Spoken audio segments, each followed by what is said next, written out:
welcome Massoud to Tadivari, which is the smaller version of KVIFF International Festival. Thank you for having us. It's your apartment, I guess? Yeah. Thank you very much for having me. I was in KVIFF Festival with my first film, and I really wish I could be there with this film again, but the film is there and I'm here. So and you provided this connection, so I just feel that I am there. Great, that was the intention.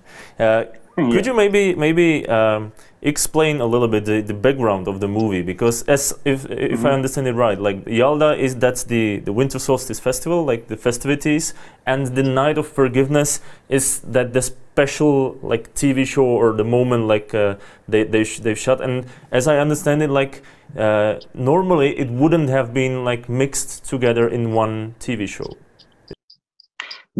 Yes, actually, the TV reality show, it exists for real here, and it's a kind of a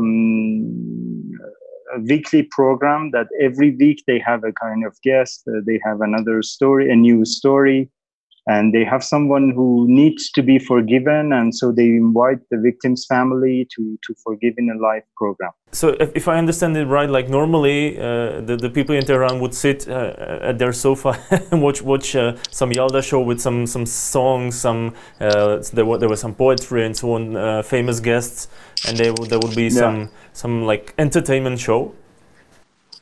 Exactly. Yeah, and then there is this program, this weekly TV reality show that has a coincidence with this, Yalda night. So it puts a lot of pressure on the back of the team, the producer, and the whole TV team, because basically this is a kind of festivity, and the origin and the nature of their program is somehow tragic. So, but they decide to go on because, as you see in the film, the producer believes that Mona, the victim's family, the victim's daughter, is going to leave Iran, and this is the only chance for Mariam to get the forgiveness. Maybe can we talk a little bit about the legal background, because I was quite surprised when I was reading about the movie, like that there's a TV show which somehow correlates with the legal system to give the pardon. There's something like probably not many viewers would understand. Well, the law, it's very, very complicated. Even for me, I put something like 3-4 years to do the research to write this script.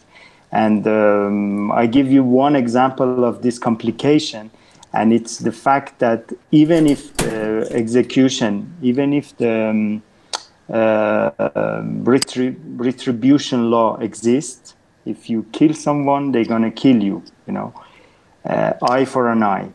But even with this law, the first person who has to go to the victim's family and ask for the forgiveness is the judge, he himself, that signs this verdict.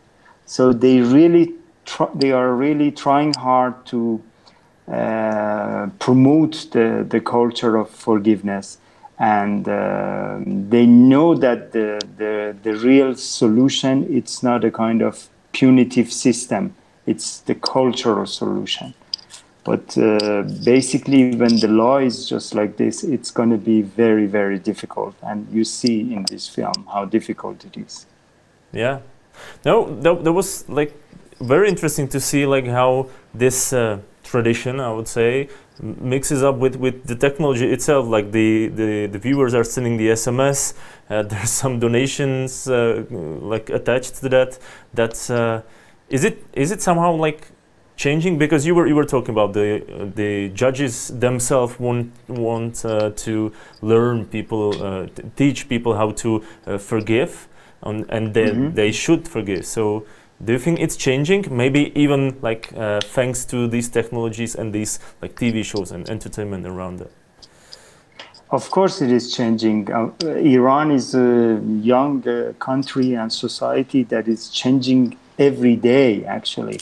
And the fact that the modernity lives just beside the tradition is a good, I think this story is a good example that explains this, in the heart of very modern, media program, TV reality show, just like everywhere in the world.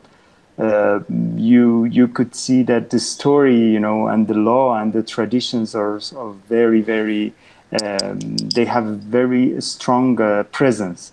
And also this is a kind of female story. You can see at least there are 16 female characters in the film with different backgrounds, different personalities, and different stories.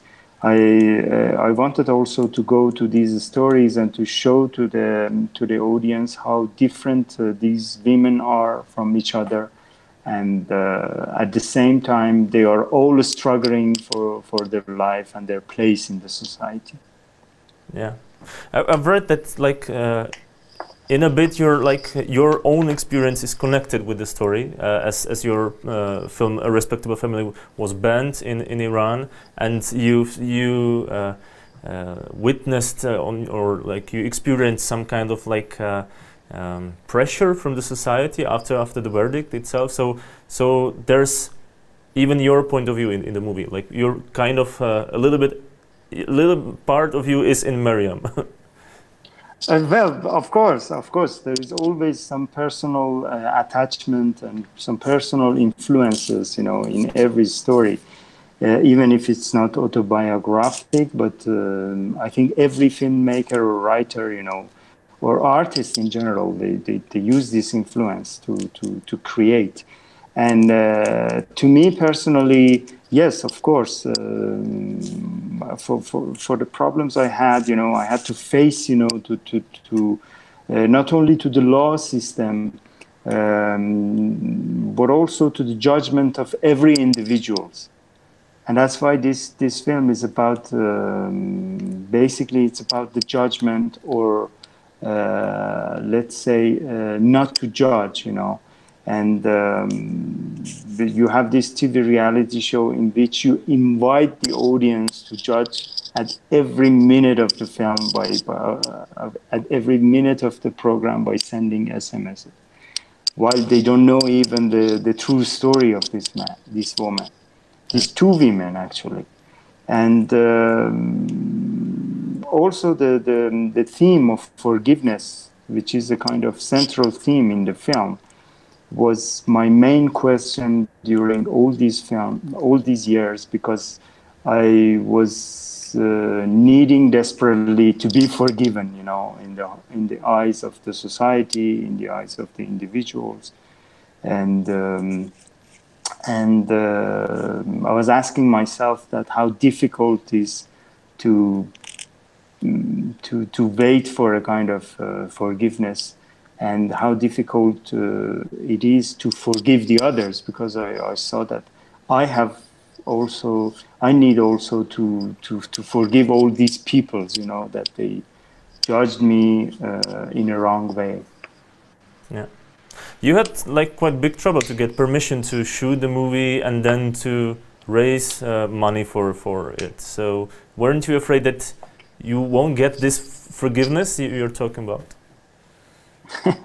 Well, making films everywhere in the world, it's very difficult. Here, yeah, getting permission, it's not easy. But the fact is that finding resources, finding money to produce this film was even more difficult, to get the permissions in this case. Because of my first film, I couldn't find any producer who is interested to work with me. And that was even more painful. And well, that's the main reason that we did this co-production with these five countries, and I had to wait to make this film something like 6 years at least. And between my first film and this film, there's 8 years. So it's not by hazard or accident that this happened. Yeah, but you don't feel any bad feelings to your country that they banned the first film, and then you had troubles to find producers as you described.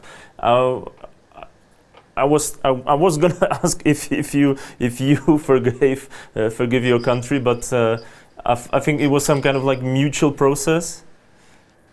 The thing is that if you don't, talking about forgiveness, it's going to be a kind of philosophical, discussion, because if you need to be forgiven,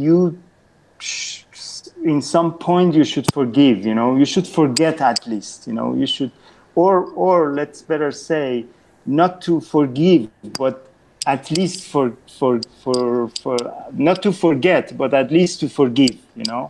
And but the true forgiveness, it is the main question of the film. At the end, we see that there is forgiveness, but which kind of forgiveness? Is it a true forgiveness, or it's just a kind of pretending, to forgive and to get forgiveness?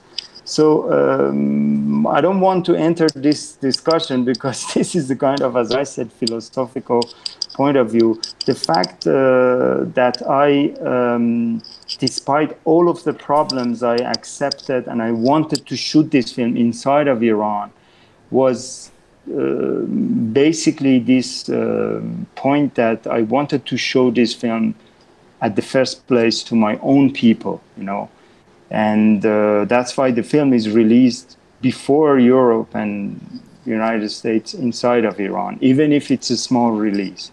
And even if it's in this hard time that the people, they have difficulties to go to the theaters to see a movie. But I think it's very important to be connected to the changes of this society, because as I said before, this is a very fast changing society. Yeah. And how were the reactions? Like, I understand that it was like screened only shortly because of the coronavirus, but how the audience and the critics reacted? Well, we are at the second week of the release, and it's very difficult to know right now, because as you said, it's very slow.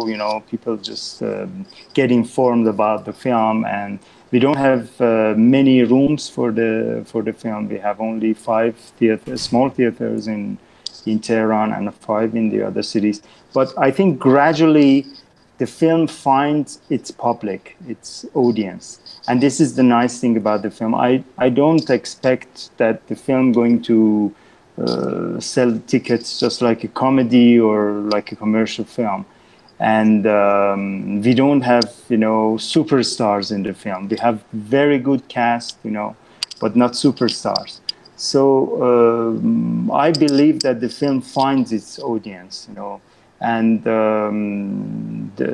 the reaction of critics that you ask, it's very divided. I can say that some of the critics, they don't like the film at all.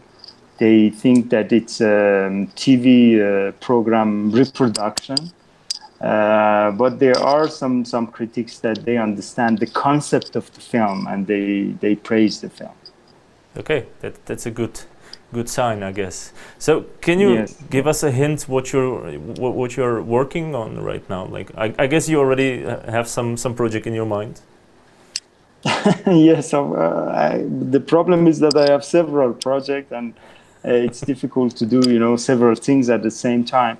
But I work on 2 documentaries that I started from years ago. I try to finish them, and at the same time I'm writing a new film. Okay. Thank you very much for your time. Thank you for having us.